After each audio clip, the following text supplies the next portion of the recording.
Now this evening I'd like you to turn with me please in your Bibles to the book of Judges. நியாயாதிபதிகள் புஸ்தகம்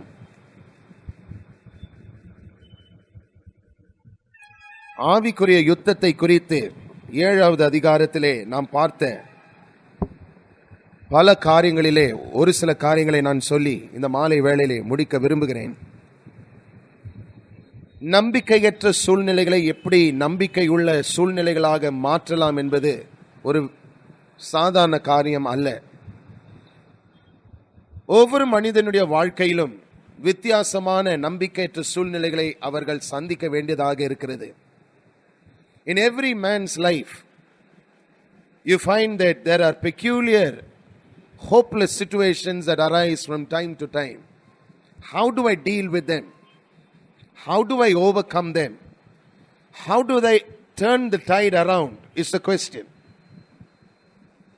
But the good news is, tragedies will turn into triumphs, scars into stars, pain will turn into gain, messes will turn around into messages. When you sit and know that God has not lost control over what has happened one bit in your life. கடினமான நேரங்களிலும் கர்த்தர் என்னை கைவிடவில்லை. அவர் இந்த சூழ்நிலையை நன்றாக அறிந்தவர். இந்த சூழ்நிலை அவரை மேற்கொள்ளவில்லை என்று நீங்கள் அறிவீர்கள் என்றால், எப்பேற்பட்ட ஒரு சூழ்நிலை இருந்தாலும் அதிலிருந்து நீங்கள் வெற்றிகரமாக வெளியிலே வரலாம் என்பதுதான் முக்கியமான ஒரு உண்மை. நீதிமொழிகள் புஸ்தகத்திலே கீதியோனை குறித்து நாம் சென்ற வாரத்திலே பார்த்தோம். அவன் என்ன செய்தான்? அவனுக்கு எதிராக வந்த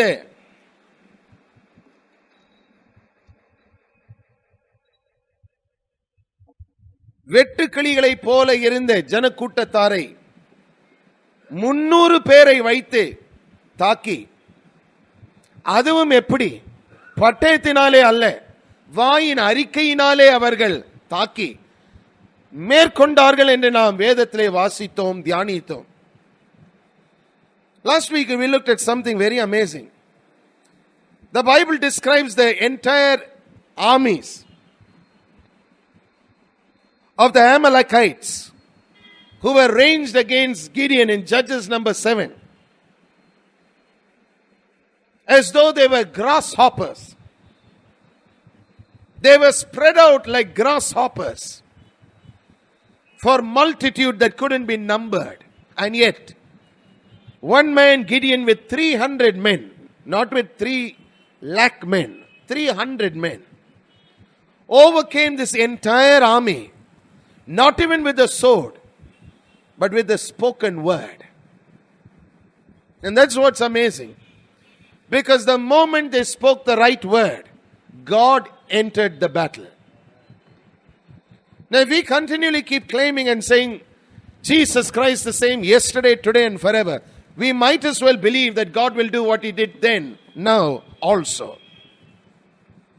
நேற்றும் இன்றும் என்றும் மாறாத தேவனை நான் வணங்குகிறேன் என்று சொல்லுவீர்கள் என்றால், அன்றைக்கு எப்படி கிதியோனுடைய வாழ்க்கையிலே கர்த்தர் யுத்தத்தை நடப்பித்து வெற்றியை கிதியோன் கைக்கு கொடுத்தாரோ, அதே போல இன்றைக்கும் அவர் என்னுடைய யுத்தத்திலே முன் நின்று எனக்கு வெற்றியை கொடுப்பார், அவர் யுத்தம் செய்வார் என்று நாம் விசுவாசிக்க வேண்டும். Now look at Numbers chapter 7 verse 25.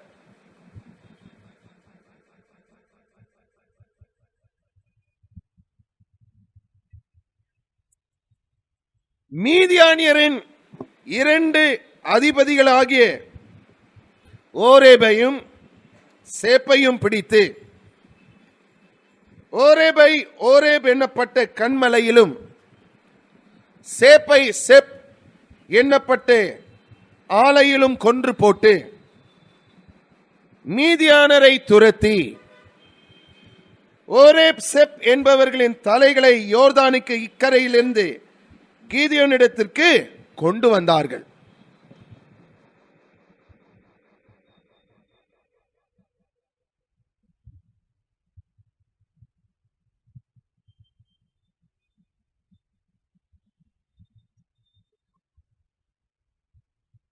செப் என்ற வார்த்தைக்கு அர்த்தம் ஓய்நாய், wolf. The name of Sep meant wolf. Write down, please. Oreb meant raven.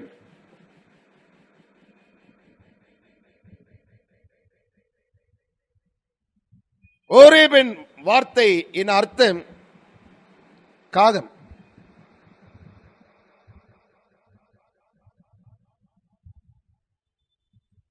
இரண்டையும் நாம் பார்க்கும் வேளையிலே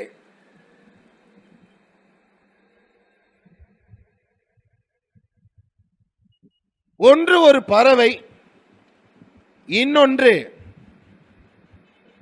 ஓய்நாய் என்று சொல்லும் ஒரு காட்டு மிருகம் என்று நாம் பார்க்கிறோம். One is a bird and one is a wild animal. But both have two specific works. One attacks sheep, another attacks seed.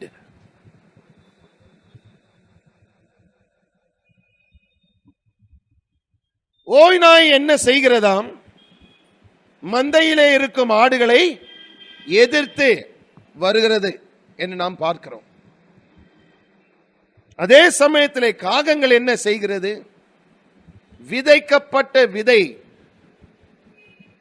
அது விழுந்த உடனே எடுக்கும்படிக்கு வருகிறதாக இருக்கிறது என்று நாம் பார்க்கிறோம். They come with two specific works. One to destroy sheep, another to rob seed. But when you are walking in line with God, you will have their heads in your hand. That's the good news. That's why we have cause to smile. That's why we have cause to rejoice. பாருங்கள், எதற்காக நாம் வெற்றிகரமான வாழ்க்கையை வாழ்கிறோம்? வெற்றி என்பது என்ன? போராட்டம் இல்லாத ஒரு வாழ்க்கையா? கிடையாது. போராட்டம் இருக்கிறது. ஆனால் போராட்டத்தின் மத்தியிலே கடைசியிலே எதிரியின் தலை நம்முடைய கையிலே இருக்கும். The enemy's head is in our hands.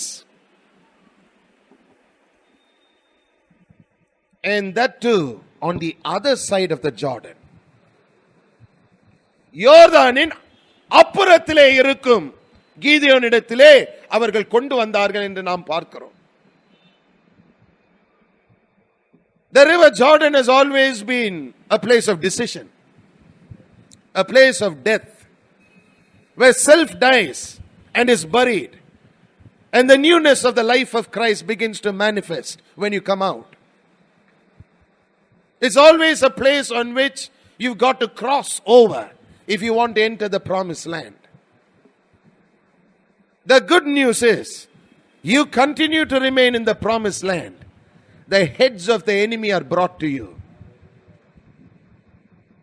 எதிரியின் தலைகள் உங்களிடத்திற்கு கொண்டு வருகிறதாக இருக்கும் என்பதுதான் நற்செய்தியின் வார்த்தை. ஏனென்றால் நீங்கள் தொடர்ந்து வாக்குத்தத்தம் செய்யப்பட்ட தேசத்திலே நின்று கொண்டிருக்கும் மக்களாக இருப்பீர்கள் என்றால் அது உங்கள் கைக்கு வந்து சேருவதை நீங்கள் பார்ப்பீர்கள். ஹல்லேலூயா.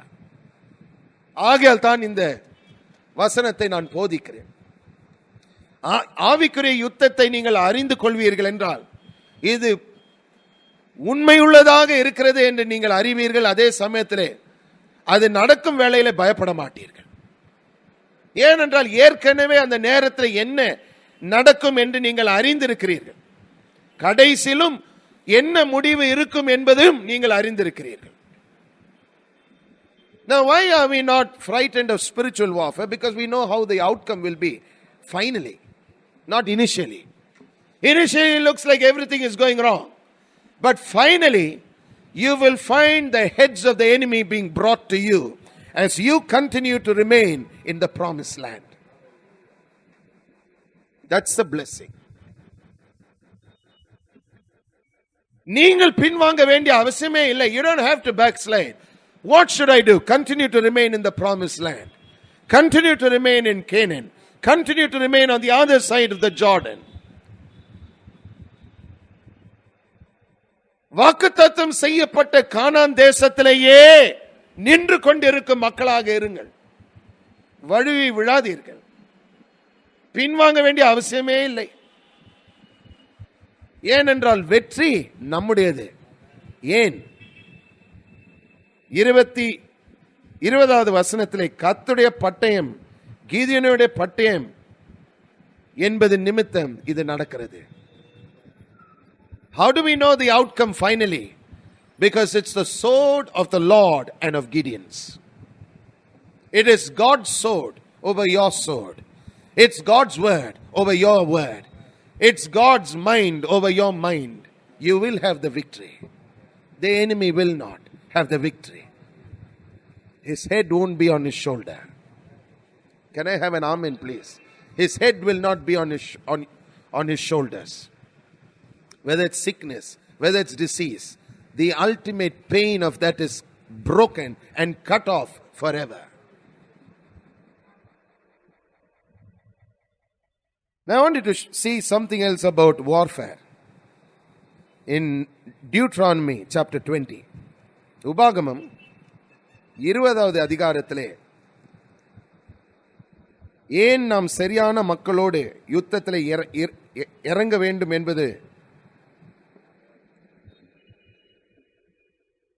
தேவன் தாமே அதை குறித்து பேசுகிறார் என்று நாம் பார்க்க போகிறோம். Rules of warfare.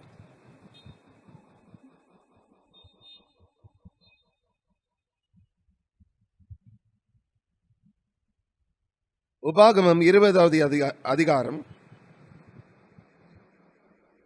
யுத்தத்தின் கோட்பாடுகளை குறித்து அங்கே எழுதப்பட்டிருக்கிறது.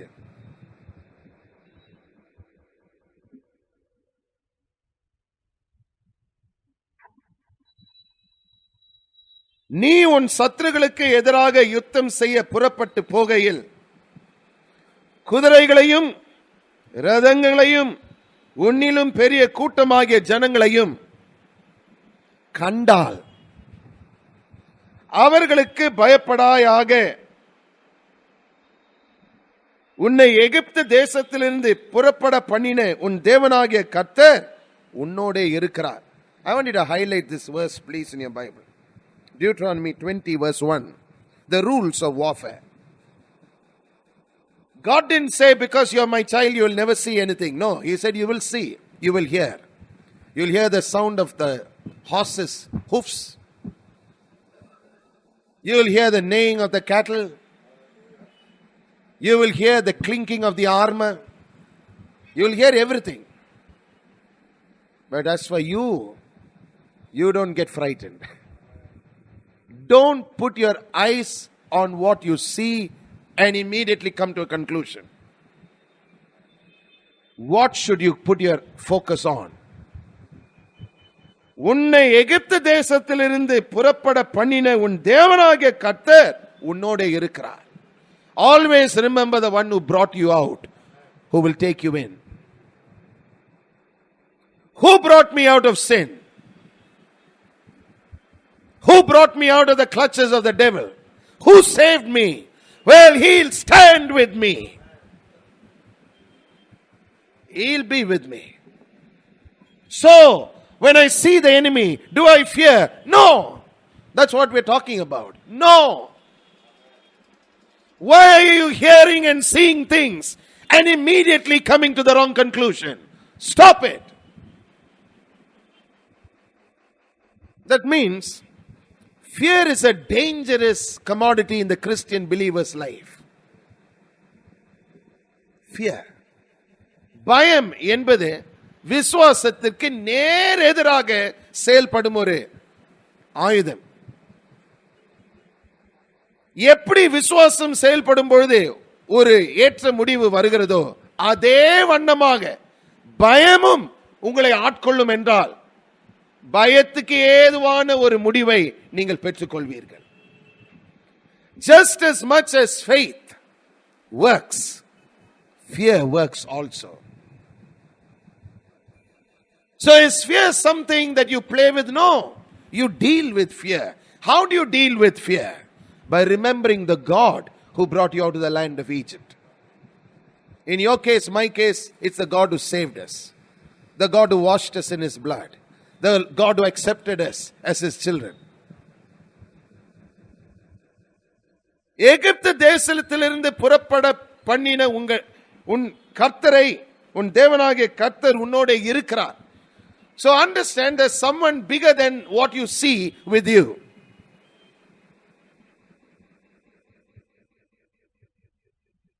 He is bigger than the army.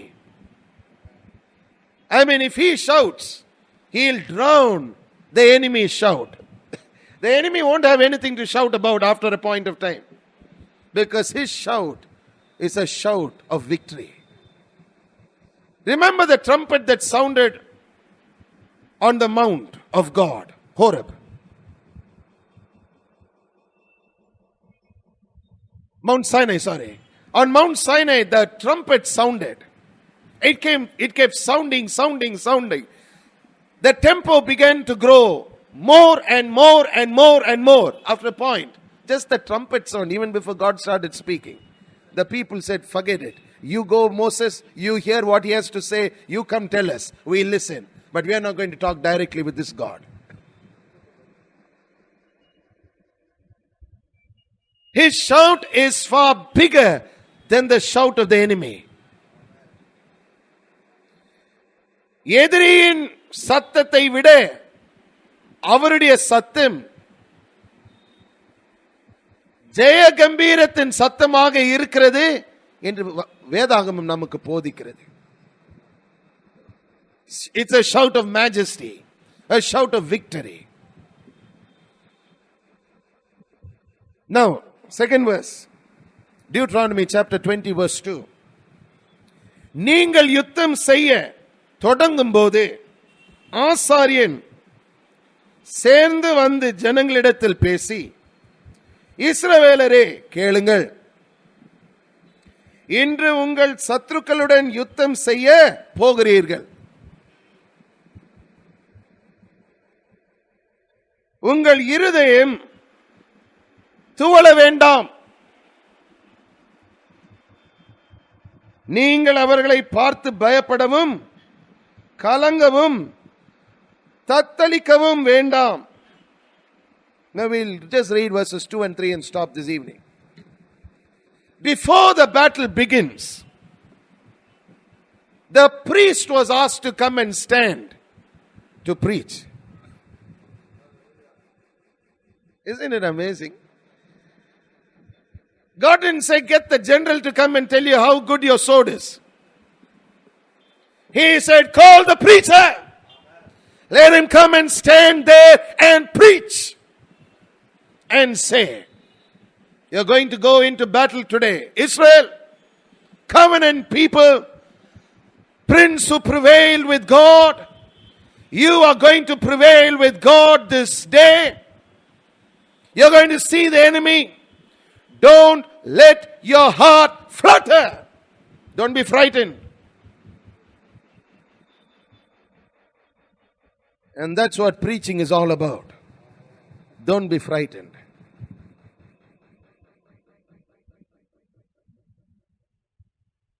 I said, don't be frightened. Some people say, don't tell me simply, Pastor. No, I'm not telling you simply. I'm telling you the truth. Don't be frightened. That's my job. While the anointing is on me, it's my call to stand and tell you, don't be frightened of the enemy. You will see the enemy, but you are Israel, prince who prevails with God, covenant men, covenant women. That's why we sang about what covenant does to us. We were buried with him in baptism unto death. And our old self was crucified. He that's dead is free from sin, made alive to God in him. And we walk forth in newness of life. Romans chapter 6. அபிஷேகம் ஒரு போதகர் மீது வரும் வேளையிலே அவன் எதை குறித்து போதிக்கிறான்? பயப்படாதிருங்கள்.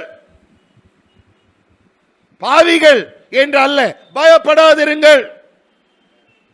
இஸ்ரவேல் ஜனத்தார் கேளுங்கள். That means what you hear will determine the outcome of the battle. So what was Israel called to hear? Covenant. Covenant. How would it have been if someone went up to the man, the priest, and said, "Don't bluff"? He could get killed in battle. The priest was not asked to come and bluff his way through. He was not asked to come and encourage the army. He was called to come and remind the army of a definite relationship they had with a real God. ஆசாரியனுடைய வேலை என்ன? விளையாட்டுக்கு வந்து யுத்த நேரத்திலே போர் வீரர்களை பார்த்து பேசுவதற்கு அழைக்கப்பட்டவன் அல்ல. அவன் எதற்காக அந்த இடத்திற்கு வர வேண்டும்? போருக்கு சென்று கொண்டிருக்கும் போர் வீரர்களை பார்த்து திட்டம் தெளிவாக அவர்களுக்கும் ஜீவ தேவனுக்கும் இருக்கும் உறவை குறித்து ஞாபகப்படுத்த வேண்டும் என்பதற்காக அழைக்கப்பட்டான். அவன் வந்த அந்த இடத்தில் நின்று கொண்டு பேசும் வேளையிலே எதை குறித்து அவன் பேச வேண்டும்? Please listen. Not once do you find that God said, "Call the man and tell him to show you what you did wrong." No! That's not the time to find out what you did wrong. That's the time to understand covenant well. It's not you, it's him. Can I have an amen, please? அந்த நேரத்தில் ஆசாரியன் வந்து நீங்கள் செய்த பாவம் என்ன, யுத்த நேரத்தில் பேசுவான் என்று தேவன் தாமே அதை குறித்து பேசவில்லை. அவன் என்ன செய்ய வேண்டும்?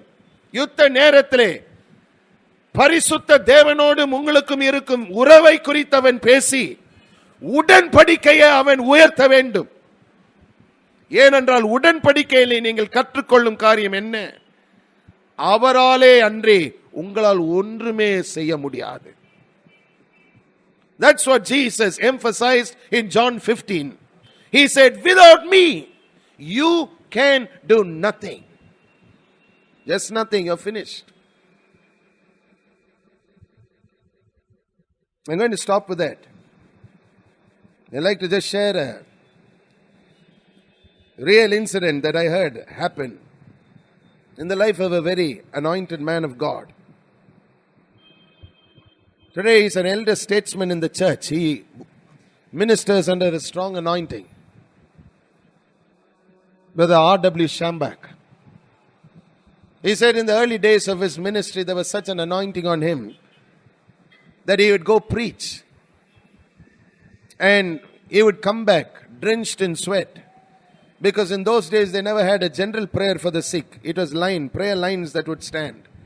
For hours together they'll pray individually for people. And there was this 3-day meeting that he was holding in one place. The first day phenomenal miracles took place. He came back so tired. He flopped on the bed. He said, "God, you're so good. Thank you for the wonderful ministry we've had." And he said he was so tired he went to sleep. The next day, again a wonderful, beautiful ministry. Terrific miracles the second day. He said the next day he was even more tired. When he got back home, he said, "Good night, Jesus," and went to sleep. He said the third day morning, at 3 o'clock in the morning, he saw a light that knocked the sleep out of his eyes in his room. He jumped up. He saw Jesus standing in his room. And he said, "Thank you, Jesus, for coming." He said Jesus looked at him and just told him in that vision, "Without me, you can do nothing." Don't get cocky to the place where you think you can go on with a good night Jesus. Some are saying good night Jesus every day. Good night Lord. Hallelujah to the Lamb. Bye. Because they're getting confused with the good morning Holy Spirit. Don't play with your lives. This is a warning. I'm not joking. This is a warning. You spend time with God yourself. This good morning, good night, good afternoon, this casual prayer won't work. You got to be latched on to Him. You got to have Him all the time with you. You got to understand that without Him, you can do nothing. You understand that you are a victor, or else you'll become a victim. And it will happen to any man, any woman. Nobody is exempted. All are very silent. They like to hear about victory. But what about the flip side of the story? The other side of the coin. Don't be casual when you walk with Him. He is King of Kings, Lord of Lords. He is an eternal God. You latch on to Him, you'll have the full benefits of the covenant operating in your life. You say good morning, good afternoon, and good evening, or good night. Some don't even have that courtesy. They're so tired. They end up never experiencing the goodness of God. This evening, please listen. Jesus said it in John 15:7, if I'm not mistaken. He said, I am the vine, you're the branches. Without me, you can do nothing. That verse has never changed. That's covenant. Unless His life flows in you, His wisdom manifests in you, His anointing is on you, you can't do anything. அவருடைய ஜீவன், அவருடைய ஞானம், அவருடைய அபிஷேகம் உங்கள் மேல் வராவிட்டால் உங்களால் ஒன்றுமே ஆவிக்குரிய வாழ்க்கையிலே செய்ய முடியாது. அதுதான் ஆவிக்குரிய யுத்தத்தின் ரகசியம், வெற்றிக்கு ரகசியம். தமாலை வேளையில நாம் எல்லோரும் எழுந்து நிற்போமா?